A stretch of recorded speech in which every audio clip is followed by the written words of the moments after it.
देखा, हिंदुस्तान की परतंत्रता अंग्रेजों के आने से ही शुरू हुई थी। हिंदुस्तान की परतंत्रता तो मेरे ख्याल में जब मोहम्मद बिन कासिम आ गया था, वो 712-13 के आसपास, एग्जैक्ट मेरे सान ध्यान में नहीं है, तो उसने सिंध को जीत ही लिया था। ये ठीक है कि उसके बाद वो अरब लोग आगे नहीं बढ़ सके, 400-500 साल हिंदुस्तान के लोगों ने रोके रखा, लेकिन गुलामी की शुरुआत तो वहीं से हो गई थी।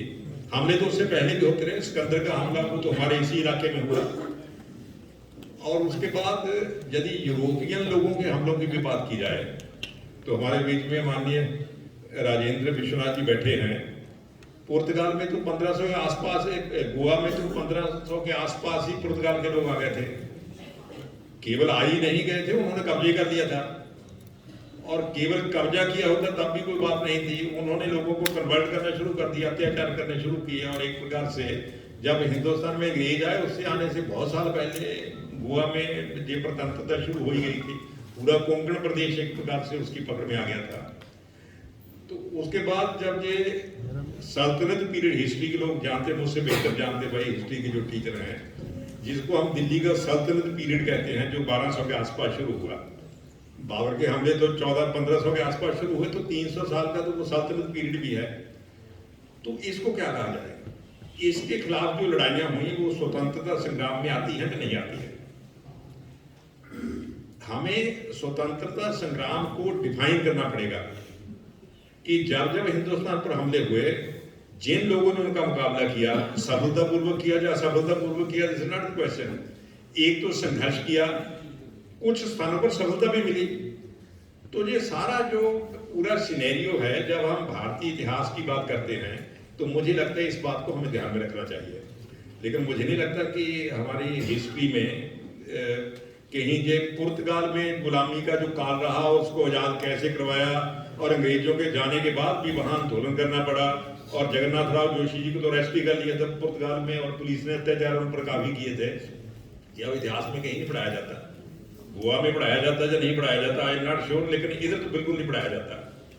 तो इतिहास का जो संपूर्ण परिप्रेक्ष्य है उसको समझे बिना, जब उसको अपने पाठ्यक्रमों में इनकॉर्पोरेट किए बिना हम इतिहास की समझ विकसित नहीं कर सकते। दूसरी बात, हमारे इतिहास का जो सबसे, जिसको कहना चाहिए डिबेटेबल इशू है, वो डिबेटेबल इसलिए है कि उसने हमारे इतिहास की दिशा बदली हुई है। ये जो मुगल पीरियड रहा, मैं उसका पहले सल्तनत पीरियड छोड़ ही देता हूं। मुगल पीरियड जो है उसको हिंदुस्तान की बादशाहत कहा जाए या विदेशी कब्जा कहा जाए। देखिए, जब अंग्रेज यहां से गए तो उनसे पहले ही, अंग्रेजों के जाने से पहले ही ये हिस्ट्री में इशू शुरू हो गया था कि बाबर की जो गवर्नमेंट थी, जहांगीर की गवर्नमेंट थी, शाहजहां की गवर्नमेंट थी, औरंगजेब की गवर्नमेंट थी, अकबर की गवर्नमेंट थी। ये गवर्नमेंट किसकी थी? Whether this was Indian government और दिस वाज फॉरेन गवर्नमेंट। इसको क्या माना जाए? मुझे लगता है कि विदेशी सरकार ही मानी जानी चाहिए थी। लेकिन हिंदुस्तान में इतिहासकारों का और राजनीतिज्ञों का, मैं इसलिए कहता हूं कि भाई इतिहास को राजनीति को प्रभावित करते रहते हैं, और राजनीति को कहने के इतिहासकार भी छेड़छाड़ करते रहते हैं। तो दोनों का जो कॉम्बिनेशन हुआ, उन्होंने ये डिसाइड किया कि ये जो बाबर का, जब मुगल पीरियड हम कह सकते हैं, मुगल पीरियड का जो बादशाहत थी या राज्य था, वो हिंदुस्तानी राज्य ही था, विदेशी राज्य नहीं था। जब एक बार हमने ये डिसाइड कर लिया कि औरंगजेब भी हिंदुस्तानी बादशाह था, जहांगीर भी हिंदुस्तानी बादशाह था, और ये सारे जितने, बाबर भी हिंदुस्तानी था, हुमायूं भी हिंदुस्तानी था, शेर शाह सूरी भी हिंदुस्तानी था, फिर भाई यदि ये हिंदुस्तानी थे फिर तो आपको इनको ऊपर उठाना ही पड़ेगा, प्रोजेक्ट करना पड़ेगा कि बहुत अच्छे थे। अब जब औरंगजेब को आप अच्छा सिद्ध करेंगे तो जो औरंगजेब से लड़ते रहे तो उनके बारे में क्या कहेंगे? देखिए, जब बड़ा अभी भी debate is still going into our history, अभी भी ये विवाद चलता रहता है। जब ये निर्णय हो गया कि ये इंडियन ही थे, तब फिर दिल्ली में ये शुरू हुआ, ये शाहजहां रोड है, ये जहांगीर रोड है, ये अकबर रोड है, ये औरंगजेब रोड है, ये फलां रोड है, ये फलां रोड है। लेकिन इनसे जो लड़ते रहे, जो स्वतंत्रता संग्राम, मैं इसको भी स्वतंत्रता संग्राम ही मानता हूं, जो स्वतंत्रता संग्राम में इनसे लड़ते रहे, फिर उनको क्या कहा जाए? भाई एट ए टाइम दो चीजें तो हो नहीं सकती कि अकबर भी महान थे और महाराणा प्रताप भी महान थे। आपको दोनों में से एक के रोल को ग्लोरीफाई करना पड़ेगा यदि आपने उसको इंडियन स्वीकार कर लिया है। तो भारतीय इतिहासकारों का एक समूह, मैं गैंग शब्द इसलिए नहीं कह रहा, वो थोड़ा नेगेटिव है और मुझे लगता है एकेडमिक डिस्कशंस में इस प्रकार के नेगेटिव शब्दों का प्रयोग नहीं करना चाहिए। एक समूह ने बहुत कोशिश करके ये सिद्ध करना शुरू किया कि जितने ये मुगल बादशाह थे ये सज्जन थे, बहुत अच्छे थे। ये इरफान हबीब जो कमर चंद्रदीप जानते होंगे, और नारायण सिंह राव जी भी हैं, हिस्ट्री के दूसरे लोग भी हैं। इरफान हबीब के फादर ने एक मोटी किताब लिखी कि महमूद गजनवी जो थे वो बहुत अच्छे व्यक्ति थे और उनमें ये गुण थे, ये गुण थे, इतनी मोटी किताब छाप दी। और उस ग्रुप के जो इतिहासकार थे उन्होंने महमूद गजनवी ने सोमनाथ पर हमला किया, उसका कारण कोई एंटी इंडिया नहीं था या एंटी हिंदू नहीं था, उसके कारण और 50 प्रकार के कारण थे जो राजनीति में या पॉलिटिक्स में होते रहते हैं। That was not attack on India, and that was not attack on Hindus, or that was not attack on the culture of India. तो जब आप महमूद गजनवी को जस्टिफाई करते हो, तो जो लोग महमूद गजनवी के खिलाफ लड़ते रहे उनको डीग्लोरीफाई करना पड़ेगा। तो सब सिंधु क्षेत्र में जो दशगुरु परंपरा शुरू हुई, जिसका मैं बार बार जिक्र करता रहता हूं, गुरु नानक देव से शुरू करके गुरु गोविंद सिंह तक जो दशगुरु परंपरा शुरू हुई, इस परंपरा ने मुगल वंश के खात्मे में महत्वपूर्ण भूमिका निभाई, खास करके सप्त सिंधु क्षेत्र में तो निभाई। तो जो लोग मुगल सल्तनत से लड़ते थे उनको आप कैसे ग्लोरीफाई करेंगे? क्योंकि आपने तो औरंगजेब को महान बना दिया है, इसलिए इन इतिहासकारों ने एक दूसरा रास्ता निकाला। अभी तक सीबीएसई को जो सेंट्रल गवर्नमेंट का बोर्ड है जो 10वीं 12वीं के पेपर लेता है, उसने जो हिस्ट्री की किताबें छापी हुई थी उसमें क्या आता था कि गुरु तेग बहादुर अपने एक लुटेरों का टोला लेकर दिल्ली के आसपास लूट मार करने लगे थे और अराजकता फैल गई थी और उसके कारण गुड गवर्नेंस पर बहुत ठेस पहुंच रही थी। तो फिर वहां की गवर्नमेंट ने, औरंगजेब ने, वो लूट मार खत्म करने के लिए, अराजकता को समाप्त करने के लिए उनको पकड़कर एग्जीक्यूट कर दिया। ये जो इतिहास के स्टूडेंट हैं they know better than me, और ये ना लिखा जाए इसके लिए लोगों को सुप्रीम कोर्ट में जाना पड़ा। अब क्योंकि जिन्होंने ये लिखा, मैं I am not condemning those historians who wrote this type of things, क्योंकि उनके सामने इशू दूसरा था। या तो औरंगजेब को ग्लोरीफाई कीजिए या गुरु तेग बहादुर को कीजिए। You have decided in principle that Aurangzeb was an Indian emperor और इंडियन किंग, तो उसको ग्लोरीफाई करना है, तो जो उससे लड़े उसको तो फिर आपने डाउन करना ही था। तो गुरु तेग बहादुर पर ये जो बातें लिखी हुई हैं आपको, लेकिन अभी कमर चंद्र जी कह रहे थे कि भाई हिस्ट्री जो है वो कथा कहानियां तो है नहीं, हिस्ट्री में तो फैक्ट्स है, बिना तथ्य के बिना प्रमाण के तो आप कुछ नहीं कह सकते। और जहां तो इतिहास संकलन संधि वाले जो लिखते हैं न मूलम लिखते कदाचित, कि जिसके बारे में मालूम ना हो, एविडेंस ना हो, उसकी चर्चा मत कीजिए। तो गुरु तेग बहादुर के बारे में ये जो कथा कहानियां शुरू हुई, इसका एविडेंस क्या है? इसका एविडेंस है, एक फारसी राइटर थे, उन्होंने ये किताब लिखी हुई है, उसने ये कहा हुआ है कि गुरु तेग बहादुर जी इस प्रकार का काम करते थे इसलिए उनको एग्जीक्यूट कर दिया गया। ये ठीक है, उसने दिल्ली में नहीं लिखा, उसने कहा ग्वालियर में एग्जीक्यूट किया गया। एक एविडेंस उसका है। दूसरा एविडेंस गुरु तेग बहादुर के फादर का है, गुरु तेग बहादुर के बेटे का है। गुरु तेग बहादुर के बेटे गुरु गोविंद सिंह थे। गुरु गोविंद सिंह ने अपनी ऑटोबायोग्राफी लिखी हुई, आत्मकथा लिखी हुई है विचित्र नाटक के नाम से, उसमें उन्होंने एविडेंस दिया हुआ है। और ये जो किताब जो फारसी हिस्टोरियन ने लिखी है, ये गुरु तेग बहादुर जी की शहादत के 150-200 साल बाद लिखी गई। और गुरु गोविंद सिंह जी ने जो लिखा है वो अपने पिता की शहादत के 150-200 साल के बाद, 1.5-2 साल के बाद लिखा। और ये हमारे लिए गौरव की बात है, वो हमारे हिमाचल प्रदेश में बैठकर ही लिखा, पांवटा साहब में बैठकर लिखा। उन्होंने लिखा कि तिलक जंजू राखा प्रभ ताका, कि तिलक और जंजू की रक्षा के लिए मेरे पिता ने प्राण न्यौछावर कर दिए। और उसके बाद लिखा कि जय जय, मुझे एग्जैक्ट वो शब्द की, मृत्यु लोक में तो हाय हाय के नारे लगे और सुरलोक में, स्वर्ग में जय जय के नारे लगे। आप दोनों में से किसके एविडेंस को मानेंगे? गुरु तेग बहादुर के बेटे के एविडेंस को स्वीकार करोगे या उस फारसी इतिहासकार के एविडेंस को स्वीकार करोगे? मुझे लगता है यदि एविडेंस को स्वीकार नहीं करेगी, और गुरु तेग बहादुर के उसके बेटे ने तो 2 साल बाद लिखा, इसने 150 साल बाद लिखा।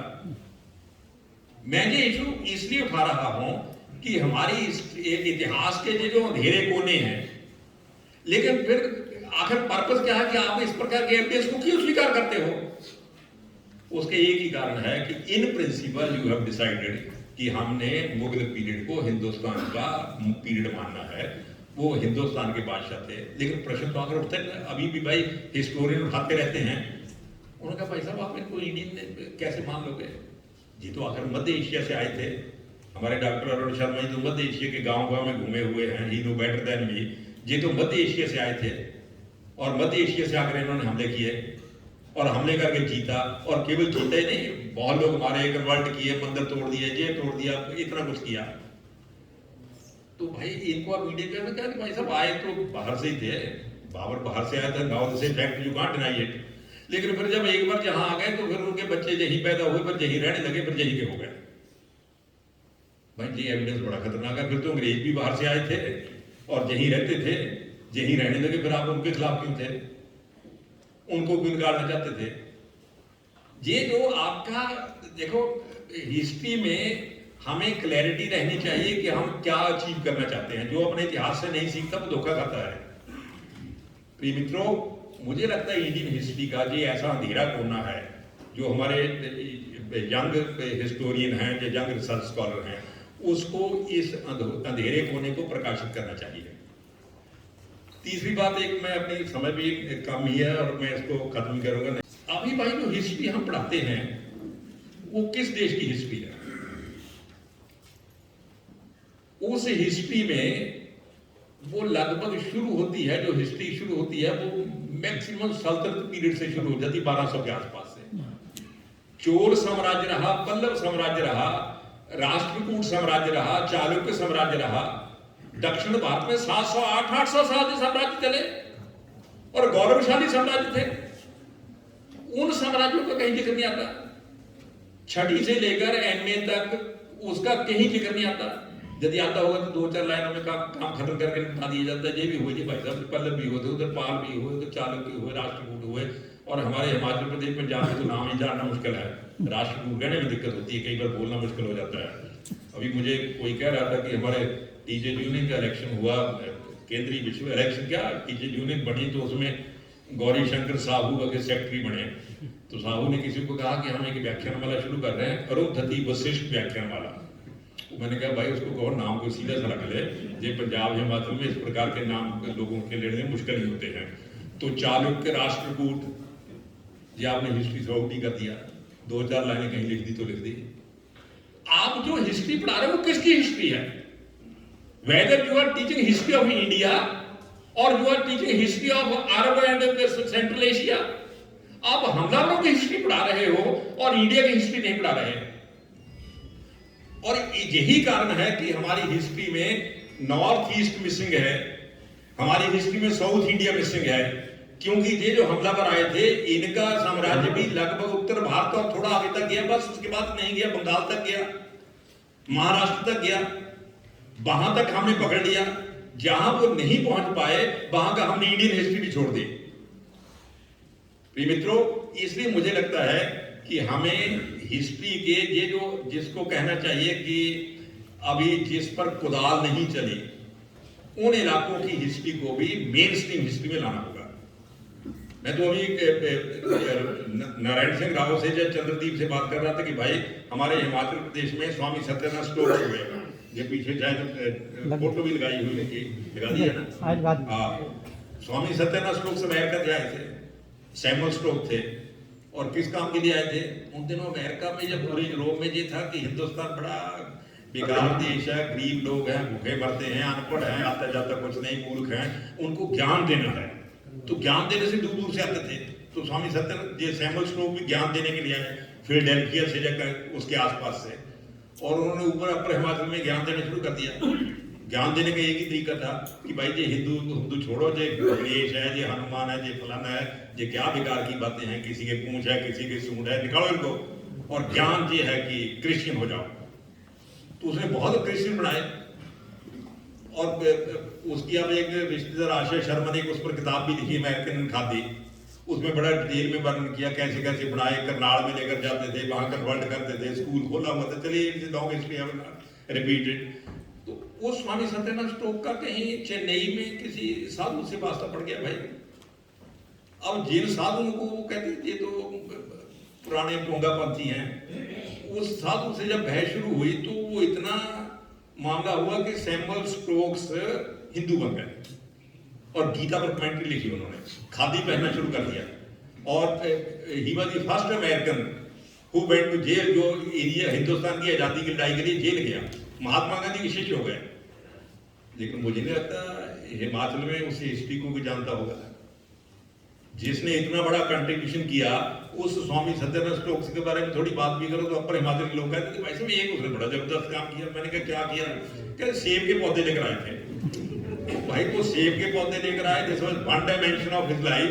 लेकिन जो उसने ही बिकेम हिंदू, और इतना आई रियली सरप्राइज जब उसको पंडितों ने उसको हिंदू बनने से इनकार कर दिया कि भाई ये नहीं हो सकता। बहुत देर बहस चलती रही तो उन्होंने फिर उस पर 50 शर्तें लगाई। एक शर्त क्या थी कि आप आगे से आप मीट नहीं खाओगे। मैं बड़ा हैरान होता हूँ कि सारा अपर हिमाचल मीट खाता है, उस पर शर्त लगा रहे कि मीट नहीं खाओगे। उसने वो भी बेचारे ने मानी। फिर उसको कहा कि अपनी रसोई में किसी गैर क्रिश्चियन को नहीं आने दोगे। और जब उसकी सत्यानंद स्टोक्स की स्वामी सत्यानंद स्टोक की मदर आई फिलाडेल्फिया से, उसको पता चला कि मेरा बेटा ऐसा हिंदू हो गया है, वो आई उसको मिलने के लिए। उसने अपनी माँ को भी रसोई में नहीं जाने दिया कि यूर क्रिश्चियन। ऐसे सत्यानंद स्टोक्स का जो कंट्रीब्यूशन उसको हिमाचल में कोई नहीं बढ़ाता। अभी राकेश जी कह रहे थे कि जब चंद्रदीप ने कहा कि जो हाशिए पर चले गए हैं, unknown heroes of independence history, उनको लाइमलाइट बनाने की जरूरत है। प्रिय मित्रों, मुझे लगता है कि इस दिशा में काम करने की जरूरत है। माननीय राजेंद्र जी से परमिशन लेकर 1 मिनट में, भाई 2 मिनट में और बात वो अमृत महोत्सव के बारे में, नहीं तो चेतराम जी कहेंगे कि डॉक्टर साहब मामला अमृत महोत्सव का है, आप 1000 साल पीछे घूम रहे हो, तो मुझे थोड़ा अमृत महोत्सव के आसपास भी आना पड़ेगा। ये जो हमारी आज़ादी की लड़ाई जिसकी हम चर्चा करते रहते हैं, मैं कई बार सोचता हूँ इस आज़ादी की लड़ाई का डायमेंशन क्या है। अंग्रेज यहाँ हिंदुस्तान में जब आए थे तो फ्रॉड से और तलवार से उन्होंने हिंदुस्तान के हिस्सों पर कब्जा किया, क्योंकि आए थे बिजनेस करने के लिए। फिर उन्होंने कहा कि हमारी कोठियां हैं, इसमें हमारा स्टॉक रहता है, सामान रहता है, तो उसकी सुरक्षा के लिए चाहिए तो हमें कुछ सिक्योरिटी गार्ड रख लेते हैं। तो 200-400 सिक्योरिटी गार्ड रखे, उनको ट्रेन कर दिया। That was indirectly military of दो ईस्ट इंडिया कंपनी। और फिर हिंदुस्तान के राजाओं की आपसी लड़ाई झगड़े में पड़कर एक स्पोर्ट की दूसरे को डाउन किया, वो 200-400 सिक्योरिटी गार्ड देकर कुछ इलाके पर कब्जा कर लिया। That is a long history. लेकिन वो कब्जा कैसे किया? तलवार के जोर पर। तो हिंदुस्तान के लोगों ने तलवार के जोर पर उसको निकालने की कोशिश की।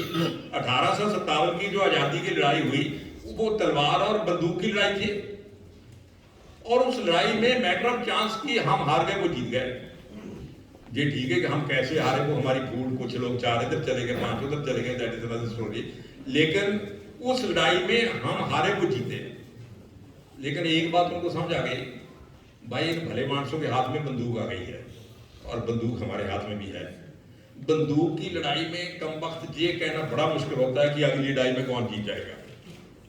तो कोई ऐसा तरीका नहीं हो सकता इनके हाथ से बंदूक छीन ली जाए और इनको कहा जाए भाई बैठकर बातचीत करते हैं। अब आपके घर पर किसी ने कब्जा कर लिया है, आप उसको बंदूक से निकालोगे या बैठकर बातचीत से निकालोगे? आपने फर्स्ट ट्रायल किया बंदूक से निकालने का, यू वर डिफीटेड। दूसरी बार आप तैयारी ना करो, इसलिए उन्होंने आपके हाथ से तलवार और बंदूक छीन ली।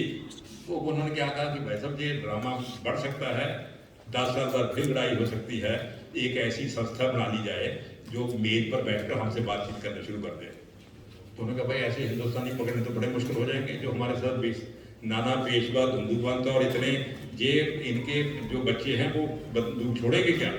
तो कौन बात करेगा? तो ईस्ट इंडिया कंपनी तो खत्म होगी, तो उनको उसकी चिंता ना करो। कलकत्ता यूनिवर्सिटी हमने पढ़ा दी है, उसको बने हुए कुछ साल हो गए हैं, उसमें से पढ़कर लोग निकलने लगे हैं। जो उसमें से पढ़कर निकले हैं उनका रंग तो हिंदुस्तानी है, लेकिन सोच वही है जो हमारी है। उनको इकट्ठे करो, वो हमारे साथ बातचीत करेंगे। तो ये शिमला में एक ह्यूमरोज रहते थे, अब मुझे ह्यूमरोज था कि क्या सुलेमान का नाम था, उसका शिमला में शायद मकान भी था। उसने 40-50 ऐसे इंडियन इकट्ठे किए और हर साल वो कांग्रेस के नाम से जाने गए। 1885 की बात है। और हर साल सेशन करते थे। उस सेशन में क्या कहते थे, सबसे पहला रेजोल्यूशन पास होता था लॉ को लेने के, हम आप पे लॉयल हैं। प्रिय मित्रों, ये जो हमारी हिस्ट्री के लोग हैं इसको पता क्या कहते हैं, constitutional fight against the British. कि वो जो थी वो बंदूक की फाइट थी, और फिर वो बंदूक की फाइट, बंदूक तो मूर्ख लोग उठाते हैं भाई, अक्लमंद आदमी बंदूक थोड़ा उठाता है, पढ़ा लिखा आदमी तो बातचीत करेगा। और पढ़ा उन्होंने हमें दिया था, और हमारे लोग बातचीत पर शुरू हो गए और कांग्रेस बन गई। और फिर हर साल एक सेशन होता था, फिर नेगोशिएशन होता था, फिर तो मामला सीधे हो गया, अंग्रेजों का डर खत्म ही हो गया कि भाई आप तो कोई एक्ट बनाते हैं, उसमें 20 धाराएं होती हैं, फिर इनको बुला लेते हैं, वो कहते भाई साहब ये 2 हटा दो, तो वो 2 क्या 3 हटा देंगे। आपने उनको मेज पर ले आए और आगे से लड़ाई जो हो गई वो नेगोशिएशन की शुरू हो गई। लेकिन कुछ लोगों ने इस नेगोशिएशन की लड़ाई को मानने से इनकार कर दिया। वो क्रांतिकारी लोग थे, भगत सिंह थे, चंद्रशेखर आजाद थे, हमारे हिमाचल के भी मंडी के हृदयराम थे। अभी कमरचंद्र जी कह रहा था अंडमान में हृदयराम का नाम भी वहां लिखा हुआ है, वो अंडमान में जेल में रहे। और दूसरे लोग थे, वो लड़ाई they were also fighting for the independence of India, वो भी हिंदुस्तान की आजादी की लड़ाई के लिए लड़ रहे थे, लेकिन वो बंदूक से लड़ रहे थे।